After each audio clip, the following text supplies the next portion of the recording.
असल्यानं मी प्रथमतः तुम्हाला पाठिंबा देतो। या ठिकाणी आवर्जून आपल्या सर्वांचे मार्गदर्शक आदरणीय मंगेश चोटे साहेब हे तुम्हाला मार्गदर्शन करतील आणि त्यातून मार्ग काढून देतील, एवढीच या ठिकाणी मी ग्वाही देतो आणि या ठिकाणी थांबतो। धन्यवाद।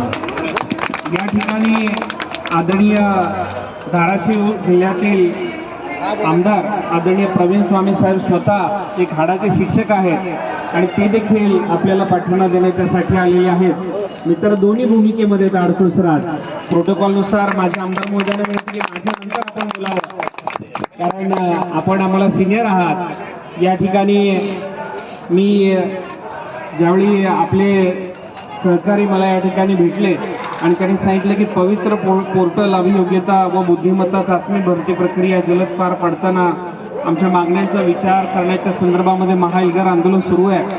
संदीपजी भेटले आणि संदीप कांबळेंनी सांगितलं की बाबा पवित्र पोर्टलवर समूह शाळा योजना बंद करून वस्ती तांडेपाडी आदिवासी भागात विद्यार्थ्यांना शिक्षणाची मूलभूत हक्काची सोय उपलब्ध करून देण्याच्या संदर्भातली त्यांची प्रमुख मागणी आहे। त्यासोबत इतर काही मागण्या आहेत। मी या ठिकाणी आवर्जून तुम्हाला सर्वांना सांगतो की मी जरी हाडाचा शिक्षक नसलो, स्वामी साहेब तुमच्यासारखा, अडसूळ सर तुमच्यासारखा, तरी माझी स्वतःची सख्खी मोठी बहीण शिक्षिका आहे आणि शिक्षिकेच्या आयुष्यामध्ये त्यांना कोणकोणत्या प्रश्नांना सामना करावा लागतो, त्यांना कोणकोणत्या अडचणींचा सामना करावा लागतो हे मी स्वतः लहानपणापासून अनुभवतो आहे।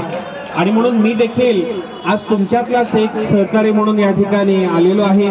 मी जसं म्हणालो मी दोन्ही भूमिकेमध्ये आलेलो आहे, तुमचे प्रश्न समजून घ्यायला आलेलो आहे, तुम्हाला पाठिंबा द्यायला आलेलो आहे आणि सोबतच या ठिकाणी आदरणीय एकनाथजी शिंदे साहेबांचा प्रतिनिधी म्हणून देखील या ठिकाणी आलेलो आहे की तुमचं निवेदन आदरणीय एकनाथजी शिंदे साहेबांच्या पर्यंत पोहोचवणं पोस्टमनची भूमिका या ठिकाणी मी करणार आहे आणि तुमचे प्रश्न या ठिकाणी आदरणीय एकनाथजी शिंदे साहेबांच्या पर्यंत मी नक्कीच आज सायंकाळपर्यंत संदीपजी पोहोचवेल। योग्य वेळी तुमचं जे शिष्टमंडळ असेल आज रात्री किंवा उद्या अगदी 2 ते 3 प्रतिनिधी तुम्ही त्या ठिकाणी एकनाथजी शिंदे साहेबांच्या माध्यमातून प्रश्न सोडवण्यासाठी मी प्रयत्न करेन। जर शिंदे साहेबांची भेट झाली तर किमान शिक्षण मंत्री दादा भुसे साहेबांची भेट घालून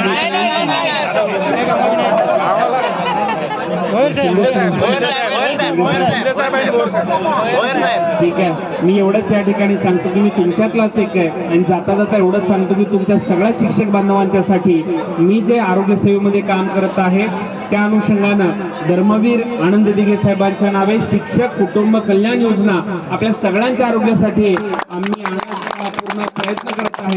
आपल्याला कल्पना की प्रतिपूर्तीसाठी आपल्याला किती त्रास सहन करावा लागतो आणि म्हणून येणाऱ्या काळामध्ये सगळ्या शिक्षक बांधवांना एक आरोग्याचं कार्ड दिलं जाईल, एक हेल्थ कार्ड दिलं जाईल। त्या माध्यमातून सर्व पद्धतीचे उपचार आरोग्यविषयक जे काही तुमच्यावर संकट येईल ते सगळे उपचार त्या हेल्थ कार्डच्या माध्यमातून पूर्णतः मोफत करण्यात येतील अशा पद्धतीची योजना महाराष्ट्रामध्ये आणण्याचा माझा मानस आहे आणि त्याच्यासाठी मी पूर्ण त्या ठिकाणी पाठपुरावा करत आहे। स्वामी साहेब तुमचे देखील मला येणाऱ्या काळामध्ये याच्यासाठी मदत लागेल। मी पुन्हा एकदा आदरणीय अडसूळ सरांचं, संदीप कांबळे सरांचं मनापासून आभार मानतो आणि या ठिकाणी आपले प्रश्न समजून घ्यायला आलेले आदरणीय प्रवीण स्वामी साहेब यांना विनंती करतो की आपण हाडाचे शिक्षक आहात आणि म्हणून या शिक्षकांच्या मागण्या आपण समजून घेऊन त्यांना आश्वासित करा।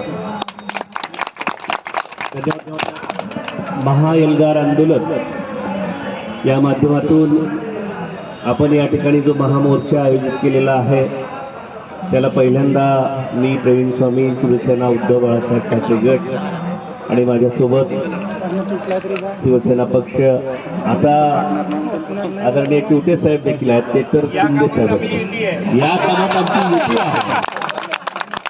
नक्की त्यांनी शब्द दिलेला आहे, त्यांनी शब्द दिला म्हणजे प्रमाण शब्द असतो, कारण शिंदे साहेब देखील एक खडाचे कार्यकर्ते आहेत, आम्ही देखील त्यांना मानतो। पण संघटन जरी वेगळं असलं तरी काही गोष्टीसाठी एकत्रित यावंच लागतं। जिथं गुरुजीचा प्रश्न तिथं मी आहे, कारण शिक्षण क्षेत्राला लागलेला एक कलंक म्हणजे कंत्राटी पद्धत आहे। काहीही प्रयोग केले की शास्त्रज्ञ पहिल्यांदा उंदीर मांजर धरतात, तसं सरकार गुरुजीला पहिल्यांदा धरतं संख्येनं जास्त। 2000ला जेव्हा शिक्षण सेवक योजना आली त्यावेळेस सगळ्यात प्रखर विरोध मी महाराष्ट्र राज्य प्राथमिक शिक्षक संघाच्या वतीनं आदरणीय शिवाजीराव पाटील यांना सोबत घेऊन लाखोंच्या संख्येनं आझाद मैदानावर मोर्चा काढला. सर्वोच्च न्यायालयानं निकाल देऊन देखील सरकारनं त्यावेळेस आर्थिक परिस्थितीचं कारण पुढं करून ती योजना तशीच दामटली. आज त्याच्यात फक्त मानधन वाढवण्यामध्ये आपण यशस्वी झालेलो आहोत. ही कंत्राटी भरती बंद झाली पाहिजे. पवित्र पोर्टल नियमितपणे बिंदू नामावलीनुसार सुरू झालं पाहिजे. आज एक लक्षवेधी या संदर्भात लागलेली होती. शिक्षण मंत्री महोदय, ग्रामविकास मंत्री महोदय यांनी सांगितलं, माहिती दिली की 37,000 शिक्षकांच्या जागा त्या ठिकाणी रिक्त आहेत. त्यासाठीचं सरकारचं नियोजन सुरू आहे. आम्ही देखील त्या ठिकाणी आपल्या या सगळ्या मागण्या मान्य करून घेण्यासाठी तुमच्या सोबत आहोत. येत्या 2 दिवसामध्ये आपण दिलेला शब्द तर आपण पाळणारच आहात, परंतु कोणत्याही आयोगाच्या माध्यमातून ही मागणी मांडता आली तर आम्ही त्या ठिकाणी ती मागणी मांडू हा शब्द या ठिकाणी मी देतोय. पवित्र पोर्टलच्या बाबतीमध्ये कालही मी निवेदन केलेलं होतं रात्री. इथून पुढे देखील याचं निवेदन विस्तृतपणे करून आपल्याला या संदर्भामध्ये न्याय मिळवून देण्याचा 100% प्रयत्न करेन.